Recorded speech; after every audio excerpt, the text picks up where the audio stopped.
And we touched on this, and we'll probably touch on this a little more, like when it's imminent, like when it's day of, and look, full disclosure, I told everybody, it's time to get fully bricked up. Whatever that process for you is to get fully bricked up, engage in that process now. I don't want to know what it is. We all have our own things, okay? Better left unsaid, what it takes for you to get bricked up. But get it, okay? Get it, everybody. It is time. Taking your bold predictions, but they got to be feasible. Sam Flannels was the Lions taking Bijan at 6. I don't think that's in play with everything going a I don't certain think way. it's feasible, though. Okay. I don't think it's feasible. D-Mac, you got one, or do you want me to do mine first? I'd like you to do yours first. All right, here's mine first. And I do think this is feasible, and it's really, really bold. And guys, I know that I got called that guy yesterday for this take, but I do a lot of listening to stuff. You run on the treadmill for an hour, you listen to a lot of shows and a lot of podcasts and stuff like that. People that I have a lot of respect for, NFL scouts, all of it. Here's my bold prediction. Are you ready for this? The Lions could pass on Will Anderson at 6. Damn! The Lions could pass on Will Anderson at 6. And again, this is just a collaboration of people that I've heard talk, but these are NFL scouts, man. These are people that are in the streets on it. And I know that this is closing hard. And I know, Sam Flannel, that last year he'd have been the number 1 pick in the draft. But things change quickly. And when you look at it, I keep hearing the people who are Will Anderson detractors. We heard the analogy the other day when I talked about people called him a solid double to where Tyree Wilson is a swing for the fence, right? You keep hearing that kind of stuff. The negatives that I'm hearing about it, remember, guys, he's 239 pounds, but he plays a power-based game. Like, start doing the physics. So he's the guy. Start doing the math. He's the guy he's the fall off the board guy. He's your prediction to the guy that drops down out of where, wow, is that ever a fall from grace? And isn't it ever consistent? There's always a shoot up the board dude who seems to be Will Levis, and then this Will Anderson. Why is this, my question to you, why does this not come out until the week of the draft? Because people are breaking it down. Like people are microscoping it, deep diving it. So they hadn't done it before, so this is the first time that they really got into it over watching this guy in the last couple of years. Hey, you know what? Like, there's always that guy. It just seems but D-Mac, it's consistent. Yeah, it's consistent across the board from what I hear people talk about. Consistent of what you've been saying and what you've been hearing by everything else. That I think that's maybe that's not as bold as you think.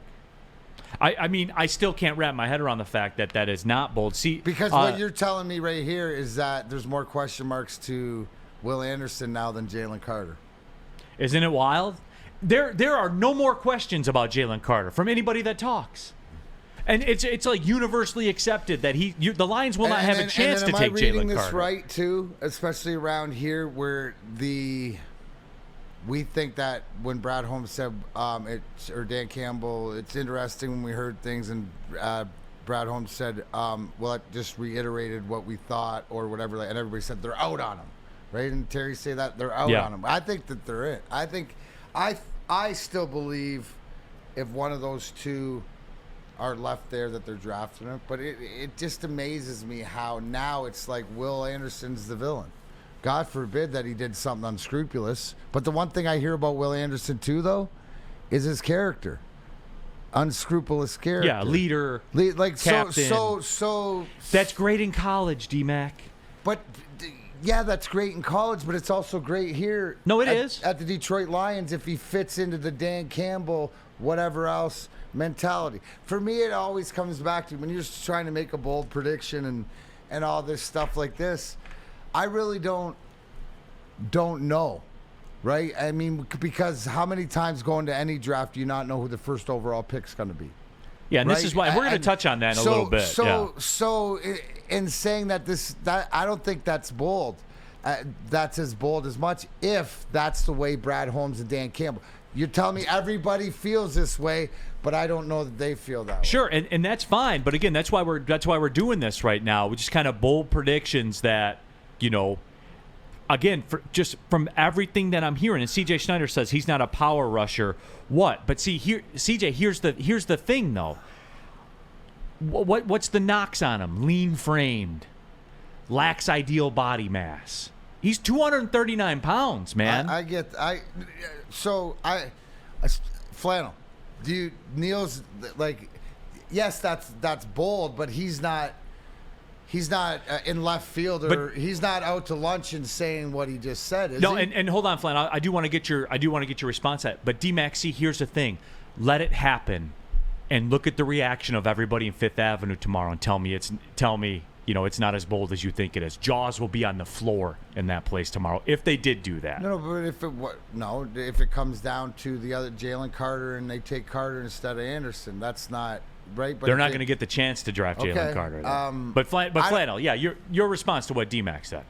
I think it is pretty out of left field. Like D-Max said, if they choose Carter over Anderson, that's one thing, but I don't think they'll get the opportunity. I honestly don't think they'll get the opportunity to draft Will Anderson. If the Lions pass on him, they better make sure they get someone right and that Will Anderson doesn't fall to someone and he gets like 10 sacks in his rookie season, because I think he's got that kind of potential. For all the negatives we have about him, Will Anderson is the best college edge rusher of probably the past 5 to 10 years. That's just factual.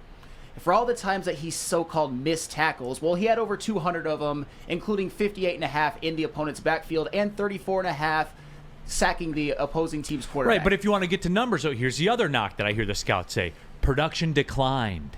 Okay. After his sophomore year, the production declined. For Will Anderson. Here's my question. Yeah, that's fair. Yes. Here's my question. Yes. Right? At 239, and we think that this guy's an athlete, doesn't he have ability maybe to play that hybrid linebacker outside edge? Like, we got a lot of talent. It seems like we got speed. It seems like there is a spot for him in this lineup, but if they passed on it, they'd have done their due diligence, and there's a reason more to that. You're right.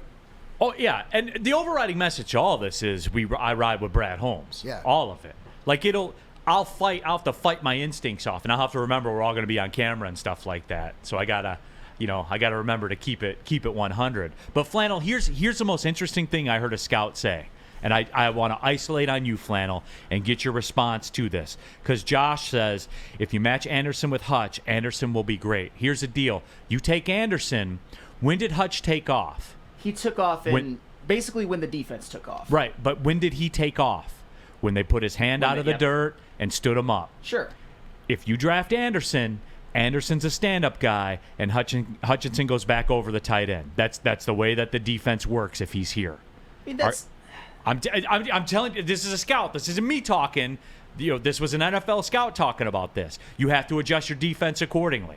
Yeah, no, I understand that. And Aiden Hutchinson, he obviously was better in the 2-point stance than the 4-point stance.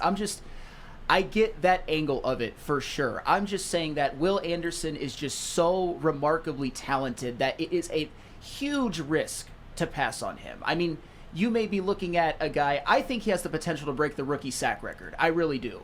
And if you pass on that guy, if he, say, goes to the Raiders, whoever, after 6, and has this phenomenal career, this phenomenal rookie season, and the Lions draft just a guy, that will definitely be a black mark on Brad Holmes. And just for the record, James Houston, 241 pounds. That's also factual. Right, but also, too, in that situational pass rush role, where he's not going to be counted on for run support and things like that. He's an 8th inning setup guy. Sure. And his job is to close the quarterback. Like, that's his job. Will Anderson comes here as the number 6 overall pick. He's not coming. You're not taking him number 6 as a situational guy. No, he has to. He has to produce at least at the level of Aiden Hutchinson last season, and that's 100%. 100%. That's all I'm saying. Again, it's just a bold take. Yeah. It's just a bold take that I have. Rab says, don't overthink this. People pleaser, roll the tape. That's all you need. And again, for me, it's just, CJ says Anderson has the same size as a lot of the top edge offensive linebacker hybrids. Tyree Wilson's 270 pounds. Big. Like, when you start working backwards again, D-Mac, and look, again, I listen to a lot of different people to take information, to hear different viewpoints and things like that. I don't physically have the time in the day to break down film and all that kind of stuff. But when you hear these people's points, D-Mac, and you start working backwards on it, it makes a lot of sense why Tyree Wilson has shot up the boards. And maybe Will Anderson is falling a lot. Tools, man. There is no substitute for 30 pounds in the National Football League. Can we all agree on that? Yeah, I can agree on that, but Tyree Wilson also had about half of Will Anderson's production, maybe a third of it, and has, I would say, not even close to the explosion off the edge. You take the good with the bad with both. It's what do you want? And he doesn't have the size, but he's got the speed. So, I mean, it all comes down to, does it fit with what you have going here?